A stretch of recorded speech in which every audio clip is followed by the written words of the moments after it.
حضرت عمر رضی اللہ تعالیٰ عنہ کا دربار لگا ہے. ایک شخص کو پکڑ کر لوگ لے آتے ہیں کہ اس شخص نے ہمارے باپ کو قتل کر دیا. حضرت عمر رضی اللہ تعالیٰ عنہ نے پوچھا کیا ماجرا ہے بھائی؟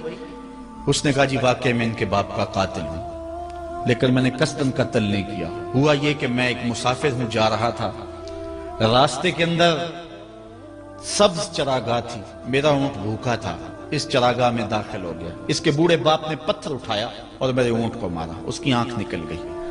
مجھے بڑا غصہ آیا، میں نے وہی پتھر اٹھا کر اس کے باپ کو دے مارا، لیکن وہ ایسے ٹکانے پہ لگا کہ اس کا باپ فوراً فوت ہو گیا. میرا قصد اور ارادہ نہیں تھا، لیکن بہرحال میں اس بات کا اقراری ہوں کہ میں نے اس کے باپ کو قتل کر دیا ہے. آپ جو حکم سنائیں میں اس کو قبول کروں گا، لیکن میں ایک مہلت مانگتا ہوں کہ میرے دوست، میرے بھائی کی کوئی رقم میرے ذمہ ہے، میرے پاس اس نے امانت رکھی ہوئی ہے اور وہ مجھے پتا ہے کہ میں نے کہاں چھپا کے رکھی ہوئی ہے. اگر آپ فیصلہ کر دیتے اور میری گردن کاٹ دی جاتی ہے تو وہ امانت جو میں نے رکھی ہوئی ہے سنبھال کر کے، میرے علاوہ کوئی جانتا بھی نہیں ہے، تو وہ اس تک کون پہنچائے گا؟ اگر آپ مجھے 3 دن کی مہلت دے دیں تو میں جا کر کے اس کی امانت اس کو واپس کر کے پھر واپس آؤں گا، پھر یہ پھندا پھانسی کا میں اپنے گلے میں ڈلوانے کے لیے تیار ہوں گا. حضرت عمر رضی اللہ تعالیٰ عنہ نے فرمایا کہ کوئی شخص تیری ضمانت دے دے تو ہم تجھے چھٹی دینے کے لیے تیار ہیں. اس نے دائیں بائیں دیکھا، پورے مدینے میں اس کا کوئی شناسہ ہی نہیں تھا، واقف ہی نہیں تھا، ایک اجنبی شخص تھا. حضرت ابو ذر غفاری کھڑے ہو گئے، کہا حضرت عمر میں اس کی ضمانت دیتا ہوں. ضمانت دے دی گئی، وہ چلا گیا.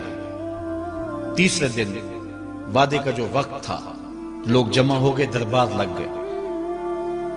ابھی تک آنے والا نہیں آیا. لوگوں نے کہا ابو ذر تو نے غلطی کی ہے، ایک اجنبی کی ضمانت دی اور ابھی تک وہ نہیں آیا.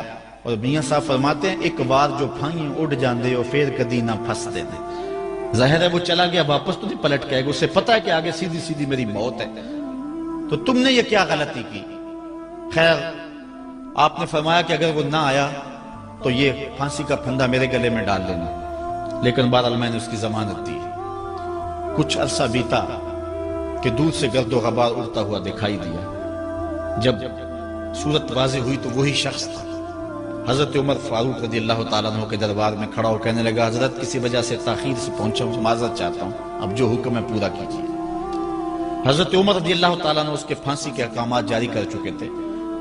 آپ نے فرمایا کہ ابو ذر یہ بتا کہ تو نے اس کی ضمانت کیسے دی جب تو اسے جانتا نہیں تھا؟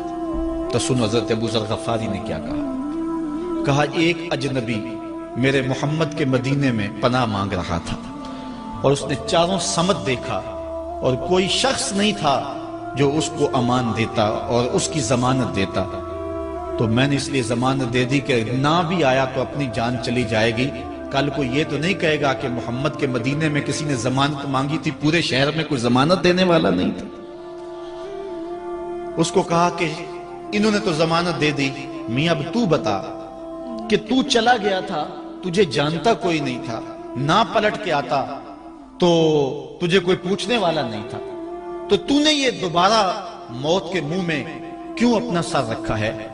تو اس نے کہا کہ میں نے کہا کہ ایک اجنبی کی ضمانت ایسے شخص نے دی ہے مجھے جانتا بھی نہیں ہے، اور اگر میں نہ گیا تو لوگ قیامت تک اجنبیوں پر بھروسہ نہیں کریں گے کہ اجنبی یوں سلوک کیا کرتے ہیں.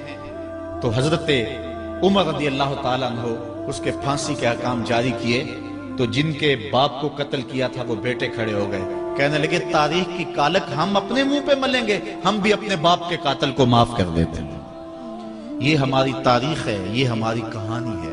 لیکن آج ہم کس جگہ پہ کھڑے ہیں اور کیا ہماری صورتحال ہے؟ نہ ہمارا کردار رہا اور نہ ہمارا کوئی تشخص رہا. آج ہم نے اپنا تشخص بھی مٹا کے رکھ دیا.